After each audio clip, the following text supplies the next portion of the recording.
सरदार शहर में उपचुनाव करण है वो सज चुका है। 5 दिसंबर को सरदार शहर की जनता जनादेश देगी और उसका परिणाम है वो 8 दिसंबर को आएगा। सरदार शहर के अंदर भाजपा और कांग्रेस दोनों ही मजबूती के साथ अपने उम्मीदवार तलाशने में लगी हुई है। और कांग्रेस की बात करें तो कांग्रेस की ओर से करीब अनिल शर्मा का नाम तय है। वहीं भाजपा ने अभी तक अपने पत्ते नहीं खोले। इस बीच सरदार शहर के अंदर उमेश साहू नाम के एक युवक ने सनसनी पैदा करी है। जिस तेजी से उमेश साहू आए हैं वो लगातार प्रयास कर रहे हैं, ग्रामीण क्षेत्र में दौरा करने शुरू कर दिए हैं और लगातार युवाओं के बीच संपर्क कर रहे हैं। हमारे साथ उमेश साहू खुद है जो बहुत कम समय में सरदार शहर की जनता के अंदर तेजी से पकड़ बना रहे हैं। तो हम उमेश साहू से ही बात करें। सर, बहुत बहुत स्वागत है आपका सरदार शहर के अंदर। आप यहाँ पे लगातार तैयारी कर रहे हैं, किस प्रकार के आपके मुद्दे रहेंगे चुनाव में? बहुत शुभकामनाएं, आपके तमाम व्यूअर्स को भी शुभकामनाएं। मुद्दों पे तैयारी कर रखी है, लोगों के बीच में जा रहे हैं, मुद्दों पर बात कर रहे हैं। लोगों को यहाँ की चिकित्सा व्यवस्था, यहाँ के जो पिछले शासनकाल में जो कमियां रही है वो लोगों को सामने ले जाके बता रहे हैं कि ये कमियां रही है। आप अब की बार चुनाव जाति या धर्म पे ना बना के मुद्दों पे बनाया जाए, ये हमारा मुख्य मुद्दा है कि इसको जो यहाँ के 35 साल में जो रहा है कमियां, उसको सही करने के लिए ये हमारा मुख्य मुद्दा है।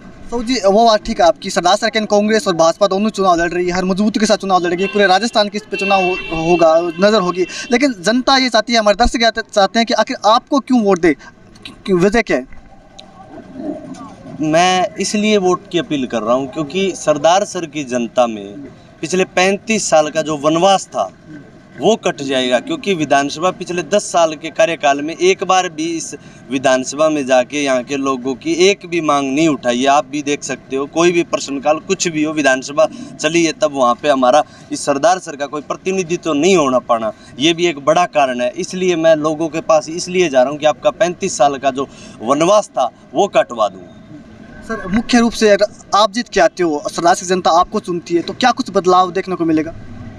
सबसे बड़ा बदलाव चिकित्सा क्षेत्र में, शिक्षा क्षेत्र में। क्योंकि बाबा साहब ने एक बात कही थी कि चाहे खाना ना मिले, लेकिन जिसके हाथ में आपने किताब पकड़वा दी ना, वो खाना कैसे मिलेगा इस पे अपने आप तैयारी कर लेगा। इसलिए चिकित्सा, स्वास्थ्य और मतलब गांव की जो पेयजल आपूर्ति है, क्योंकि गांव में जो कुएं से पानी पी रहे हैं, फ्लोराइड है बहुत ज़्यादा, कभी देखा ही नहीं है कैसे पानी पी रहे हैं। अगर आज हमारे संविधान में राइट दे रखी है हमें कि शिक्षा, स्वास्थ्य, पानी, ये हमारी मूलभूत सुविधाएं, आज उससे भी वंचित है।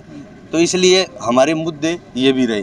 तो सरदार शहर की जनता के मन में आशंका है कि जिस प्रकार से एक रात में हमेशा वो छा गए पूरे सरदार शहर के अंदर, लेकिन चुनाव के बाद ऐसा तो नहीं होगा कि वो एकदम गायब भी हो जाएंगे? मैं ये कह रहा हूँ कि मैं यहाँ पे सत्ता और विपक्ष दोनों को बताने के लिए मैं यहाँ परमानेंट रहूँगा और मैं कहीं नहीं जाने वाला। मेरा हर एक रोड, हर जगह मेरा आपको एड्रेस पता मिलेगा। मैं यही हूँ, मैं कहीं नहीं जाऊँगा। सर, देखा जाए कि आप युवा खुद हो, लेकिन जिस प्रकार से महिलाओं के ऊपर अत्याचार बढ़े हैं, जिले के अंदर हर दिन ऐसी कोई घटना आती रहती है कि कहीं दुष्कर्म हो जाता है, महिलाओं के साथ ज्यादती हो जाती है, तो इस पर क्या विजन है आपका? सबसे बड़ा यहाँ पे जो, क्योंकि ये ज़िले का सबसे बड़ा जंक्शन पॉइंट है, तो मेरी ये मांग है कि यहाँ महिला थाना होना बहुत ज़रूरी है। क्योंकि महिलाओं के मतलब महिला थाना होने से उनकी जो समस्या है, क्योंकि आज मतलब जो पुलिस जो मतलब जेंट्स पुलिस होती है उनसे उनका संवाद नहीं हो पाता। महिलाओं के पुलिस थाना खुलने से महिलाओं का संवाद का केंद्र बनेगा और उनसे अपनी मतलब जो उनको दिक्कत आ रही है, जो उन पे मतलब कोई मतलब यातनाएं दे रहा है, तो वो उनसे डायरेक्ट बात कर सकते हैं। तो इसलिए मेरी ये प्रायोरिटी पे भी रहेगा कि महिला पुलिस थाना ही होने से ही यहाँ की ये समस्या का समाधान हो पाएगा। इस प्रकार से सरदार शहर इसमें युवा वोटर बहुत ज़्यादा हैं, आपको भी काफ़ी उम्मीद होगी, आप खुद युवा हो, तो उनके युवाओं के लिए क्या कुछ करोगे आप? कमी मतलब ये बताओ, पूर्ति किस चीज़ की है? सारी चीज़ें युवाओं की है। अगर एक चीज़ माने कि शिक्षा के क्षेत्र में सबसे पुराना ये रहा है सरदार शहर, और आज सबसे ज़्यादा पिछड़ा हुआ सरदार शहर है शिक्षा में, तो युवाओं के लिए प्राइवेट सेक्टर में कैसे रोजगार के लिए रास्ते बन सकते हैं, वो मेरा प्रायोरिटी पे रहेगा। अब कैसे होगा वो तो फिर मिल के बैठ के बात कर लूँगा। सर, आप चुनाव लड़ोगे, निश्चित रूप से काफ़ी बदला चुनाव लगेगा और काफ़ी अलग तरीके से आप चुनाव लड़ रहे हो, पेपर वर्क पर चुनाव लड़ रहे हो, डर्रे के ऊपर नहीं चल रहे, जैसे कि हमेशा कांग्रेस और भाजपा लड़ती है। तो किस प्रकार से इससे आपका बेनिफिट होगा, क्या कुछ कहेंगे? मतलब ये जो लोग परेशान है, गांव में मैं गया हूँ, मैं हर एक व्यक्ति से मिला हूँ, मैं युवा से भी मिला हूँ, मैं नौजवान से भी, बुजुर्ग से, सबसे मिला हूँ। हर लोग परेशान है। क्यों परेशान है? क्योंकि इनकी जो राजनीतिक रही है वो थाना तहसील की राजनीति रही है। इन्होंने कभी सामाजिक मुद्दे नहीं, मतलब सामाजिक स्तर पे कोई भी मुद्दे हल नहीं किए। तो इसलिए युवा हर वर्ग इनसे परेशान है, कांग्रेस और बीजेपी। और ये भी कह सकते हैं कि दोनों एक ही है, क्योंकि विपक्ष का भूमिका क्या होती है? विपक्ष की भूमिका होती है कि आप सत्ता पक्ष के खिलाफ रोड पे मिलो, जो लोगों की समस्या है वो कभी, अब इस साइड जाओ आप, मतलब लोगों की बिजली की आज तक 2012 से लेके आज तक डिमांड नोटिस नहीं है, तो लोग आज भी मतलब परेशान है, जाइए नहीं है, उनके ऑफिस में नहीं मिल रहे हैं। तो ये प्रशासनिक जो ढुलमुल रवैया है ना, ये भी इन्हीं की वजह से है। न तो ये बड़ा जंक्शन पॉइंट है, यहाँ तो बहुत बड़े विकास के बड़े आयाम स्थापित होने थे, तो इसलिए ये भी एक मुद्दा ही है। सर, एक मेरा सवाल ये भी आपसे है कि जिस प्रकार से उपचुनाव है, अंतिम उपचुनाव है, पूरे राजस्थान की इसमें नजर रहेगी। यहाँ पे मुख्यमंत्री अशोक गहलोत भी आएंगे, भाजपा की जो नेता है सतीश पूनिया हो, वसुंधरा राजे सिंधिया, उपनेता प्रतिपक्ष राजेंद्र राठौड़ हो, या फिर कांग्रेस के तमाम कैबिनेट के जो मंत्री वो सभी आएंगे। तो क्या ऐसे में उमेश साहू वो त्रिकोणीय मुकाबला बना पाएंगे? मैं त्रिकोणीय मुकाबला नहीं, मैं एक नंबर पे आने के लिए मेरा मुद्दा नहीं, लेकिन जो नेता आएंगे ना बाहर से, उनको मैं घर घर घुमवा दूंगा और उनको इतना मजबूर करा दूंगा कि गांव के युवा उनसे सवाल पूछेंगे कि आप हमारे लिए क्या लेके आए हो। क्योंकि वो बड़ी बड़ी गाड़ियों में आएंगे, बड़े बड़े, मतलब उनके साथ ताव लाव, हेलीकॉप्टर से आएंगे, मतलब हेलीकॉप्टर लाव लश्करों से आएंगे, यहाँ पे ये कहेंगे वो कहेंगे। मैं उनको ये डायरेक्टली कहूँगा कि इनके एक एक आदमी को पकड़ लो और गाँव में जो मुख्य समस्या है वह करवा लो। अगर वो कर देते हैं तो आप वोट दे देना, अगर वो नहीं करे तो फिर गांव में अपने एक संस्कार है सामाजिक तौर से कि हमारे गांव में आया हुआ अतिथि हमारा मेहमान होता है। तो हम ये मान लें कि जिस प्रकार से कांग्रेस के और भाजपा के चक्रव्यूह को भेद पाओगे आप अभिमन्यु बनकर? अब तो भेद, मतलब मेरे को तो लगता है कि हम उससे आगे आ लिए। जो आप बात कर रहे हो ना अभिमन्यु वाला, उससे आगे आ लिए हम। अब अभिमन्यु वाला रोल करके अब आगे चलती है।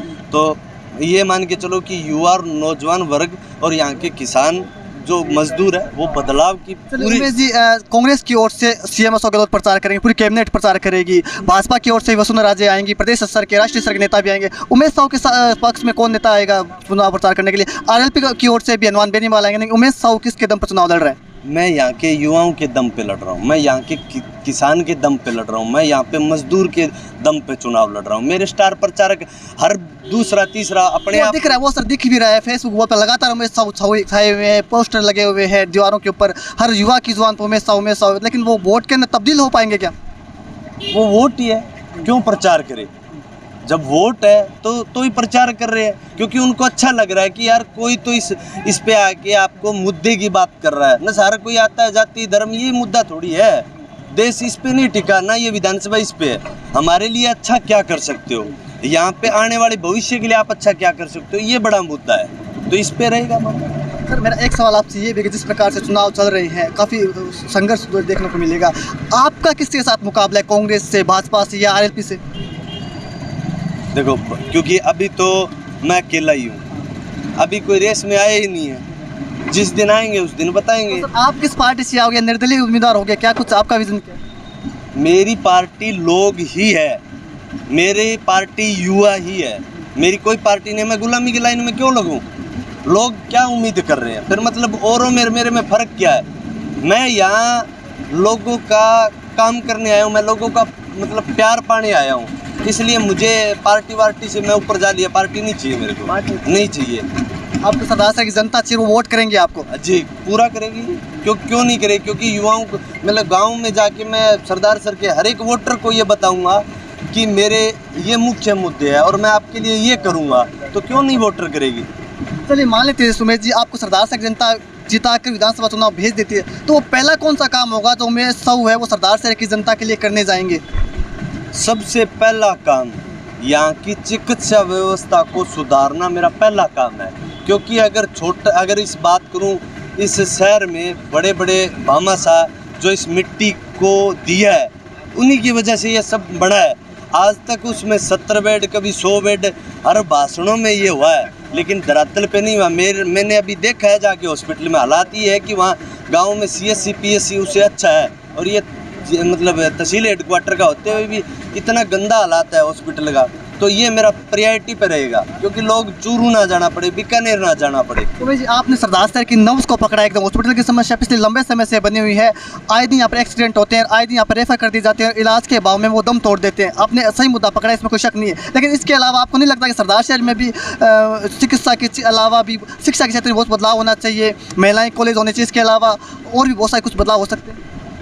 यहाँ एक चीज़ बताता हूँ कि सबसे पुराना यहाँ पे गांधी विद्या बड़ा एक जो यूनिवर्सिटी है, उसमें मतलब सारी फैकल्टी सब चीज़ें है, लेकिन यहाँ की राजनीतिक संरक्षण ना मिलना, इसी वजह से हम मेडिकल कॉलेज हर कॉलेज खोल सकते हैं अगर थोड़ी बहुत सरकार की तरफ से यहाँ के जो प्रतिनिधि समय से पहले जाग जाए थे, तो ये होता ही नहीं। और लाइट सबसे दूसरा मुद्दा, यहाँ पे लोगों के 2012 से लेके आज तक डिमांड नोटिस भरे हुए हैं, लाइट कनेक्शन नहीं मिल पा रहे हैं, ये भी एक बड़ा मुद्दा है। गांव में पेयजल, ऐसा कोई मुद्दा बता दो जो सोल्व हो रखा हो। ये तो मैं ये जो बस स्टैंड बना है, मेरी उम्र मेरे को कम से कम बचपन से आज तक देखता हूँ, अब हुआ है ये तैयार, ये चेयरमैन जी थोड़ा प्रयासरत रहे, इसलिए हो गया काम। सर एक मैं आपको बात करूँगी, आपने मुद्दों की बात की, विकास की बात की, लेकिन सरदार शहर या फिर पूरे राजस्थान या इंडिया की रग रग के अंदर जातीय फैक्टर काफ़ी काम करता है। जाति जो है हमारी रग रग में बसी हुई है, तो उसे कैसे तोड़ पाओगे आप? ये तो उनका काम है। पहले सबसे बड़ा मतलब जो लड़ाका होता है ना, उसकी कोई जाति धर्म नहीं होता, वो हर एक आदमी और इंसानियत के लिए लड़ता है और उनके मूलभूत अधिकारों के लिए लड़ता है, उनकी समस्याओं के लिए लड़ता है। इसलिए लड़ाका की कोई जात नहीं है, अपनी कोई जाति नहीं है, अपनी सबसे बड़ी इस वोटरों की और अपनी इंसानियत बड़ी जाती है।